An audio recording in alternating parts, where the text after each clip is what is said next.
Botswana, but Letsile Tebogo looking good out in lane 6.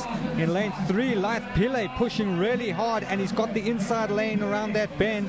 Let's see if he can take advantage of that. If Letsile Tebogo wants to win this race, he's going to have to hold off Letsile, who hits the stage near the front, but it is Letsile Tebogo who's a few meters clear. Letsile worked so hard to try and give him a go there, but Tebogo draws clear now, and he's done it.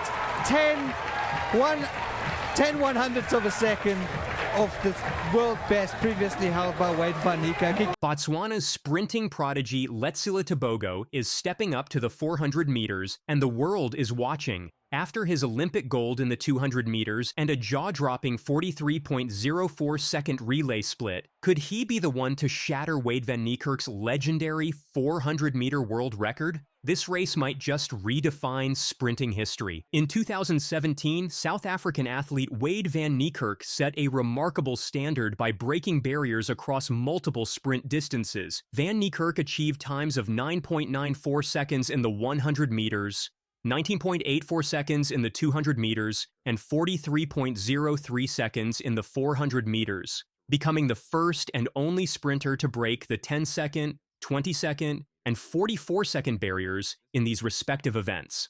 As a bonus, he also set a world record in the less contested 300-meter event. For years, Van Niekerk's comprehensive sprinting ability stood as the gold standard of versatility in the sport. Many assumed his achievements would remain unmatched for a long time. That is, until Letsile Tebogo burst onto the scene. Tebogo's rise to prominence has been meteoric. In 2024, he announced himself by breaking Van Niekerk's 300-meter world record in Pretoria, South Africa. Tebogo clocked an astonishing time of 30.69 seconds, showcasing not just his raw speed, but also his exceptional endurance over longer sprint distances.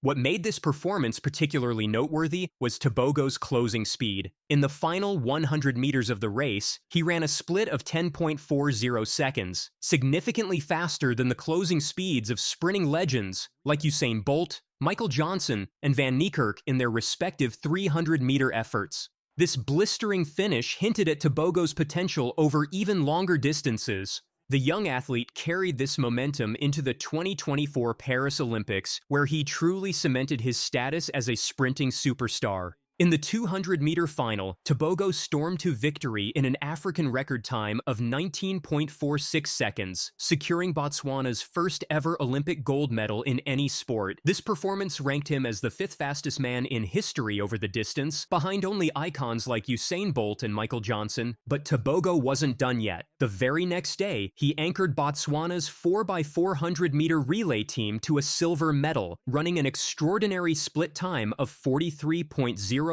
seconds, one of the fastest relay legs ever recorded. This versatility, from the 200 meters to the 4x400-meter relay, showcased Tebogo's exceptional range and hinted at his potential over the individual 400-meter event. Earlier in the Olympics, Tebogo had also competed in the 100-meter final, finishing 6th with a new personal best and national record of 9.86 seconds. This performance, combined with his 200-meter gold and relay silver, demonstrated his ability to maintain world-class speed across multiple events and rounds of competition.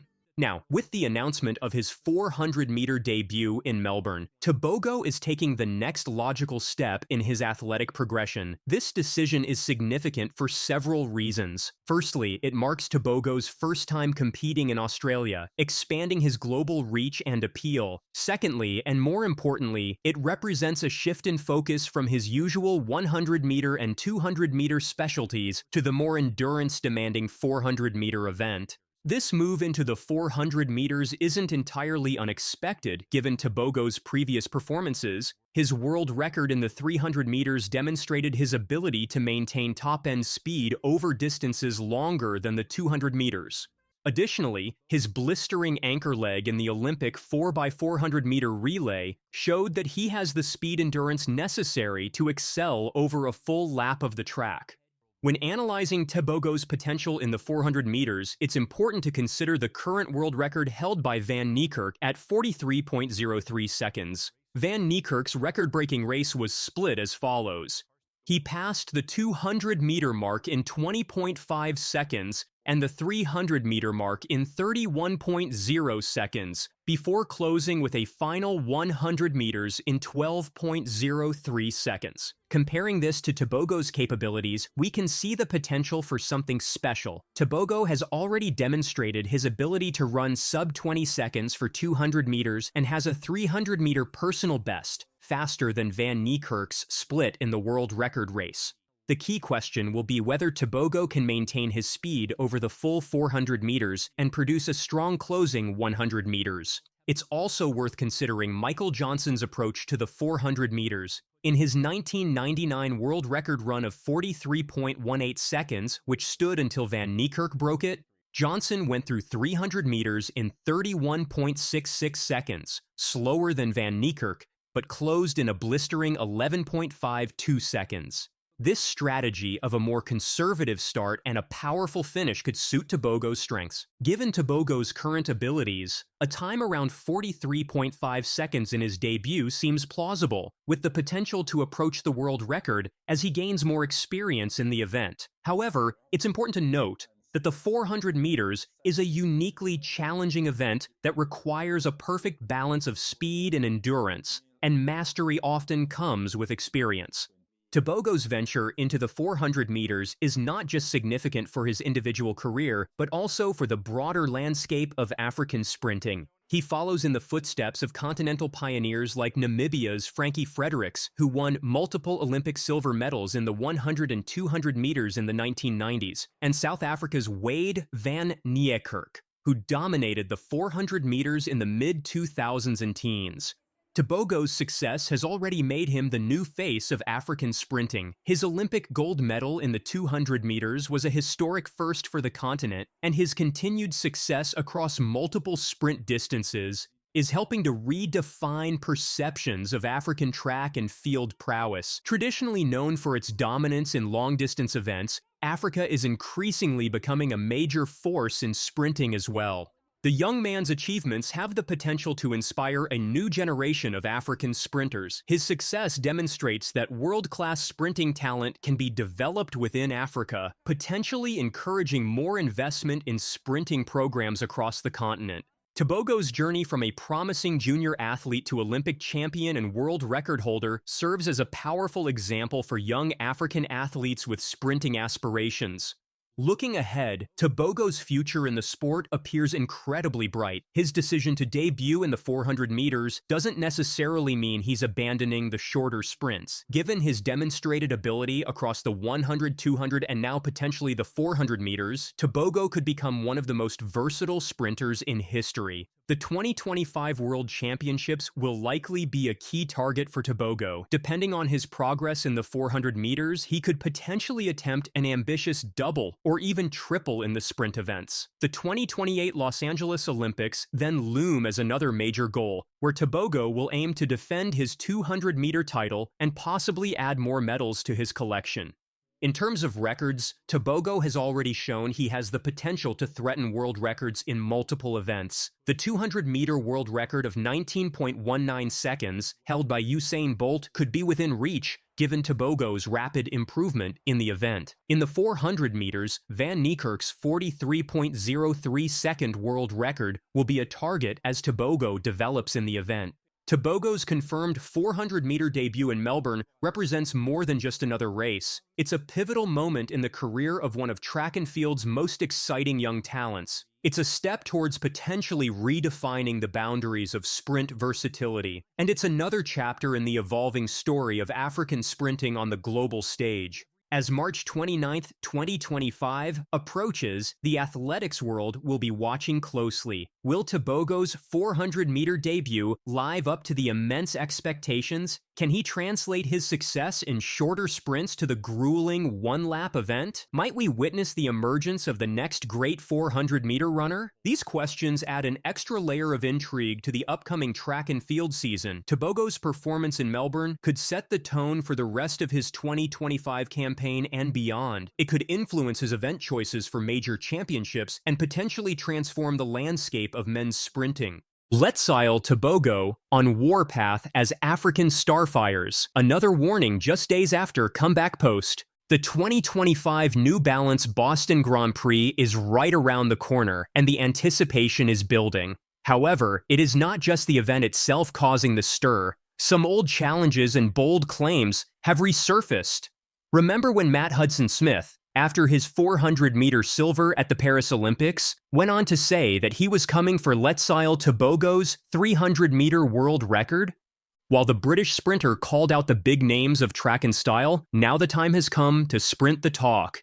As the New Balance Boston Grand Prix approaches, Matt Hudson's words, "I want to do a USA versus Great Britain. Let's put Tebogo in there. He's the world record holder," echoes louder than ever. And just in case Hudson had forgotten his words, the track community hasn't. In fact, neither have track stars. Much like a well-timed reminder, 400-meter sprinter Vernon Norwood took to X and wrote, "You was yappin' all last year about 300-meter. Pull up Boston e Matin the floor." Whoops, seems like Matt Hudson-Smith has no escape from this one. Responding to the same, Matt went on to write, "Haha, talk to your people. New Balance has Ricky's number." Things have started to heat up. However, the real surprise came when Letsile Tebogo retweeted Norwood's tweet. It was not long ago that Letsile Tebogo took it to X to announce his return. He went on to write, "Go to war with your limits every damn day." Well, the reply to Vernon Norwood's tweet might just be him pushing that limit. So what exactly did his retweet say? Well, it was a very simple one, and it read, "It's time." So what does "it's time" mean for Tebogo? Well, let's break it down a bit. Despite being just 21 years old, Tebogo has taken down the big names of track and field. The 2024 Paris Olympics 200-meter gold was perhaps the best example of his versatility as a track star. However, as Matt Hudson-Smith pointed out, Tebogo is the world record holder in the 300 meters, so a 300-meter challenge without him seems obsolete. It was, in fact, in 2024 that Tebogo set the world record, clocking 30.69 seconds. A statement that the world could not ignore. But that's not all that went down in 2024. 2024, while being a rather glorious year for Letsile Tebogo, was also a year that put his resilience to the test. So when Tebogo says, "It's time," it is not just a mere remark. It is a declaration and hopefully a yes to the 2025 New Balance Boston Grand Prix. So does this mean all the names from the Matt Hudson-Smith Challenge are going to be on track this coming February? Does this mean Fred Kerley, Letsile Tebogo, and Matt Hudson-Smith will go head-to-head? Well, it definitely is a possibility. Vernon Norwood has thrown down the gauntlet, and Letsile Tebogo seems like he is just about to. Now that leaves Fred Kerley, who has already called out Hudson-Smith earlier in 2024. Kerley took it to X and wrote, "Yeah, at Matin the floor, I got you in 300. All that remains is for Kerley to make it official." Hudson, however, also took two other names. One of them is Noah Lyles, who is set to take the track for the Ralph Mann Memorial Men's 60 meters. Considering the training for 300 meters and 60 meters would be extremely different, Lyles remains on the fence. Any guesses on the second name that Hudson took?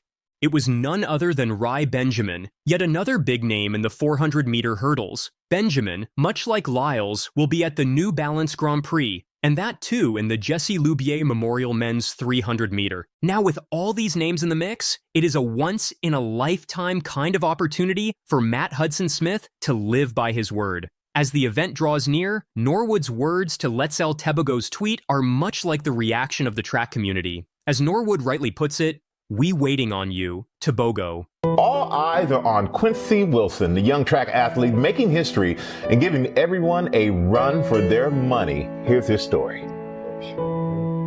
Set. Quincy Wilson, the 16-year-old who stunned the world with his Olympic gold, just made a major announcement, and it's set to change everything. What's driving this unexpected move, and why is it shaking up the track and field world? Let's find out. It's my dream since I was a young athlete. When I started running track, I approached my mom and told her that I would love to run in the Olympics one day. Let's go, Q! Arms! Quincy Wilson's journey in track and field began remarkably early, with his first competitive steps coming shortly after learning to walk. Under the Fort Mee High Steppers Club, he explored multiple events, the 100, 200, and 400 meters, showing natural talent across all sprinting distances. By second grade, Wilson was already demonstrating exceptional promise, finishing runner-up in shorter sprints and claiming gold in the 400 meters. This early success not only qualified him for the junior games in all 3 events, but also revealed his natural affinity for the quarter mile. His parents recognized and nurtured this talent, ensuring he maintained a balanced approach to both athletics and education. The support system around young Wilson understood the importance of not pushing too hard too early, allowing his natural abilities to develop organically. This foundation period would prove crucial in his later development, establishing both the physical and mental groundwork for his future achievements. During his elementary school years, Wilson's progression was nothing short of remarkable. In 4th grade, he tackled his first indoor season with impressive maturity, claiming titles in both the 200 and 400 meters.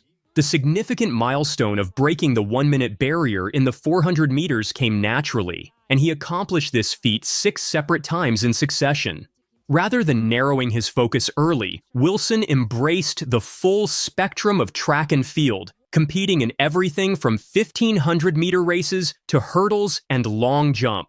This diverse approach helped develop his overall athleticism and prevented early specialization. His venture into the pentathlon showed his versatility and competitive spirit across multiple disciplines. The COVID-19 pandemic created an unexpected pause in his competitive trajectory, but Wilson used this time to strengthen his fundamentals and mental approach to the sport. When he returned to competition in 2021, the improvements were immediately evident, suggesting the break had benefited his long-term development. You're looking at the TV, you're just like, I could be that person one day. I was like, okay, Quincy, yeah, you're going to go to the Olympics, whatever. And I was like, well, maybe 2028, you'll be like in college or something like that. And he looked at me like, no, I'm going like now. The family's decision to relocate from Chesapeake, Virginia to Gaithersburg, Maryland marked a turning point in Wilson's career. The move, specifically chosen to allow him to attend the prestigious Bullies School, demonstrated the family's commitment to nurturing his talent while maintaining academic excellence. At Bullies, Wilson found himself in an environment that understood how to develop elite athletes while ensuring they maintained academic standards. The school's renowned athletic program provided him with professional-level coaching and facilities, while its academic rigor kept him challenged intellectually. In his freshman year, Wilson didn't just adapt to the new environment, immediately making his mark by tying and then breaking the indoor freshman record with a time of 47.39 seconds. This performance wasn't just about raw talent anymore. It showed the results of systematic training and professional guidance. The Bullies program's approach to developing the whole athlete, combining technical training with mental preparation and academic support, proved to be exactly what Wilson needed at this crucial stage of his development. The transition from promising talent to a national phenomenon came at the New Balance Indoor Nationals, where Wilson demolished not just the freshman record, but also outperformed a field of juniors and seniors to claim his first national high school title. His time of 46.67 seconds wasn't just fast for his age, it was historically significant. This performance sent shockwaves through the track community, forcing everyone to reconsider what was possible for a 15-year-old athlete. The momentum continued into the outdoor season, where he split a remarkable 45.06 on a relay leg at the Penn Relays. His ability to maintain consistency while continuously improving defied conventional wisdom about young athletes. Wilson's progression wasn't just linear, it was almost algorithmic in its predictability, with each major meet bringing a new milestone. Most remarkably, he managed these achievements while maintaining his academic commitments, proving that his success wasn't just about raw talent, but also disciplined time management and focused dedication. Let's go, men's 400 second semi-final. Quincy Wilson, he's got Bryce Deadman on his inside. And Quincy Wilson usually gets out fast, and Vernon is the one who usually holds back, but Vernon seems to be out well as Quincy has not closed up the gap, and that is actually behind him there, Bryce Deadman, who is off to a good start, has closed up the high schooler. Quincy Wilson showed me something in that first round. He showed me that he is able to run the last 100 of this race, and he's going to need one because he's falling back. He sure is. Vernon Norwood, he's chasing down Judson Lincoln, and now here we come. Top two go through. On the inside, Bryce Deadman. Look at this, the kid's coming back. Oh, what a finish from the 16-year-old. So he's going to have to rely on time. Right now, he is the top of the bubble and looking very good for a chance in the final. Bryce Deadman gets the win. But wait, there is more. Wilson's path to the Olympics began with a stunning performance at the U.S. Olympic trials, where he ran 44.66 in the preliminaries, setting the outdoor under-18 world best.